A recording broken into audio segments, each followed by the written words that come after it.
Company की मालकिन ने रिजर्व बैंक से गुहार लगाई है। कंपनी से रिजर्व बैंक से गुजारिश की है कि उसे देश के तमाम बैंकों में खाता खोलने और पैसों के लेन देन की इजाजत मिले ताकि वो अपने निवेशकों को उनका पैसा लौटा सके।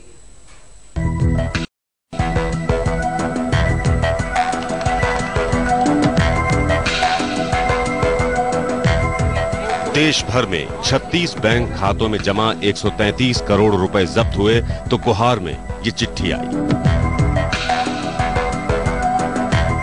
ये चिट्ठी है स्पीक एशिया की चेयरपर्सन कम सीईओ हरिंदर कौर की, जो लिखी गई है रिजर्व बैंक के गवर्नर टी सुब्बा राव के नाम। 5 अगस्त को भेजी गई इस चिट्ठी में लिखा है, स्पीक एशिया ने आरबीआई के चीफ जनरल मैनेजर को कंपनी के बिजनेस मॉडल और उससे जुड़ी तमाम जानकारियां भिजवा दी हैं। स्पीक एशिया ने आरबीआई से गुजारिश की है कि वो कंपनी से जुड़ी जानकारियों को देखने के बाद उसे अपनी बात रखने का एक मौका दें, यानी एक अपॉइंटमेंट। आरबीआई से यह भी अपील की गई है कि विदेशी बैंकों से बात करके वहां रखे स्पीक एशिया के पैसों को लौटाने के लिए कहें। स्पीक एशिया चाहती है कि आरबीआई दूसरे भारतीय बैंकों को निर्देश दे कि वहां स्पीक एशिया को फिर से खाता खोलने और पैसों के लेन देन की इजाजत मिले। स्पीक एशिया ने रिजर्व बैंक को भरोसा दिया है कि सारा पैसा वो कंपनी में अपना पैसा लगाने वाले लोगों को लौटाएगी, जिन्हें कंपनी पैनलिस्ट कहती है। और आखिर में इस बात की जानकारी दी गई है कि ये चिट्ठी आरबीआई गवर्नर के अलावा वित्त मंत्री प्रणब मुखर्जी और लाखों पैनलिस्ट को भी भेजी गई है। स्पीक एशिया की चेयरपर्सन और सीईओ हरिंदर कौर ने अपनी चिट्ठी आरबीआई गवर्नर को उस वक्त मेल किया जब आरबीआई का दफ्तर बंद हो जाता है। इसलिए जब आज तक ने आरबीआई से इस चिट्ठी पर सवाल किया तो आरबीआई के प्रवक्ता ने कहा कि शुक्रवार शाम तक उनके पास इस चिट्ठी के बारे में कोई जानकारी नहीं थी। इसलिए आरबीआई गवर्नर के हाथों में चिट्ठी मिली है या नहीं, इस बात की पुष्टि वो सोमवार को ही कर सकते हैं। चिट्ठी की पहली लाइन में ही हरिंदर कौर ने अपने 12 लाख पैनलिस्ट को पीड़ित बताकर ये जताने की कोशिश की है कि कंपनी को साजिश के तहत फंसाया गया है। इसमें मीडिया पर भी उंगली उठाई गई है। लेकिन बात यही है तो फिर आरबीआई को चिट्ठी भेजने के तुरंत बाद ही स्पीक एशिया के अधिकारियों ने आज तक को इत्तला क्यों दी?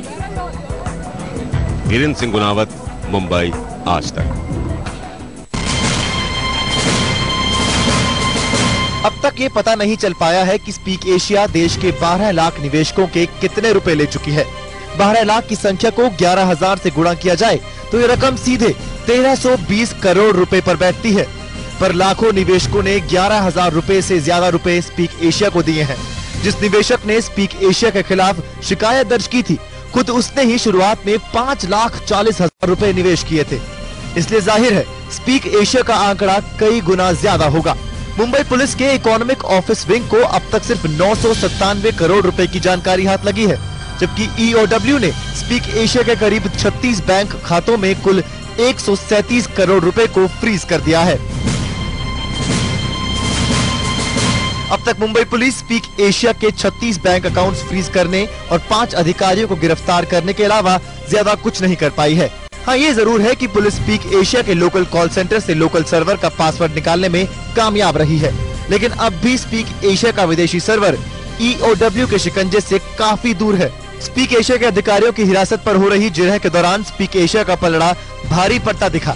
स्पीक एशिया ने दलील दी कि कुल 12 लाख निवेशकों में से सिर्फ एक ही निवेशक ने कंपनी के खिलाफ शिकायत की। जिस तैयारी के साथ स्पीक एशिया के वकील ने कोर्ट के अंदर मुंबई पुलिस की खिंचाई की, उसे देख साफ लग रहा था कि स्पीक एशिया के आरोपियों को आज ही रिहा कर दिया जाएगा। लेकिन किला कोर्ट ने इन 5 आरोपियों को 12 अगस्त तक पुलिस कस्टडी में भेजकर मुंबई पुलिस को दूसरा और शायद आखिरी मौका दिया है स्पीक एशिया के खिलाफ सबूत जुटाने का। कैमरामैन महेश चौहान के साथ वीरेंद्र सिंह गुनावत, मुंबई, आज तक।